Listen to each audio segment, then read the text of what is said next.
Hi, this is Tom. Today we're going to go through an exercise where we create a C# console program that utilizes structs, methods, and arrays. In this exercise, we're going to create a C# console program that prompts the user to enter in 5 different percentage grades, stores them in an array, then uses a number of methods to process that array and displays a report. Processing the array will include converting the percentage grade into either a letter grade or a description. So both of these, letter grade and description, are strings coming from what's likely a double. One of our tasks is to create 2 different conversion methods in order to handle this task. One method is going to be called percent to letter grade, and the other is going to be called percent to description. Both of them will take a double argument representing the student's percentage grade, and both will return a string. So these 2 methods are going to have the same method signature. In both cases, if the percentage grade is not valid, meaning it's not in the domain of 0 to 100, the string that it's going to return should be the string invalid, literally. Eventually, we're going to define a delegate called percent to feedback, okay, which is maybe something that's not familiar to you, where these 2 conversion methods will actually utilize those. So we'll incorporate the whole delegate business a little bit later. Another task that we have is processing the percentage grades and calculating various different statistics. We're going to create a structure called grade stats. The grade stats structure will include elements in order to store the average grade, the number of passing grades, the number of failures, and the number of invalid marks in any particular array of grades. We're going to use this structure in concert with an array processing function called calculate grade stats. So what this is going to do is it's going to take an array of doubles representing a list of marks or grades, as well as a grade stat structure, and it's going to actually figure out what the average, the pass count, fail count, and invalid count is, and store it in this structure. The method, I keep saying function here, but it's actually a method more properly, will return the total number of grades processed.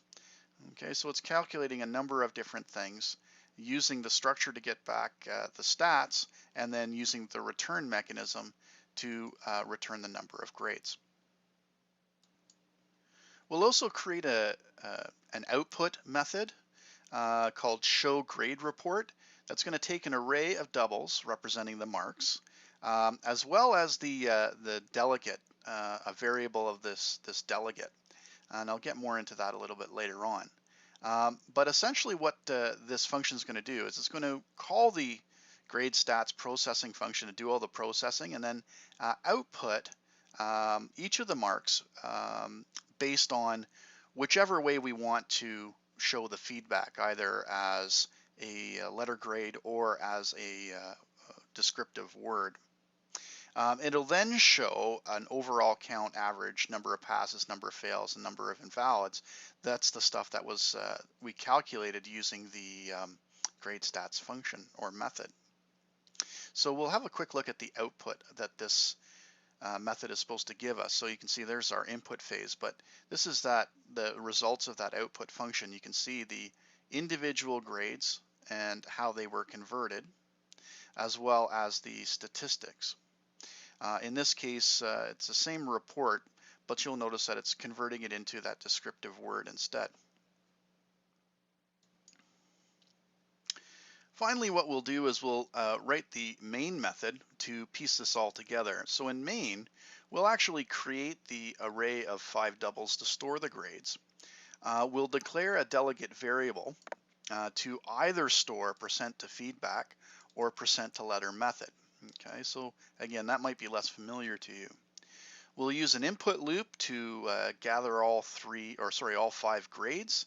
And we will, it says to use exception handling, but you know, we know a couple of different ways to make sure that we have valid grades in there, so we'll deal with that. Um, Also in main, what we'll do is we'll check the command line argument supplied to main, and we're going to look for this particular string description. If that command line argument is included, what we're going to do is we're going to change the percent to feedback delegate variable to the percent to description method. So we'll look at how we've solved that for a little bit more clarity. Now, that'll happen in a try block, and we'll have an empty catch block to deal with what if this argument just simply doesn't exist. Okay.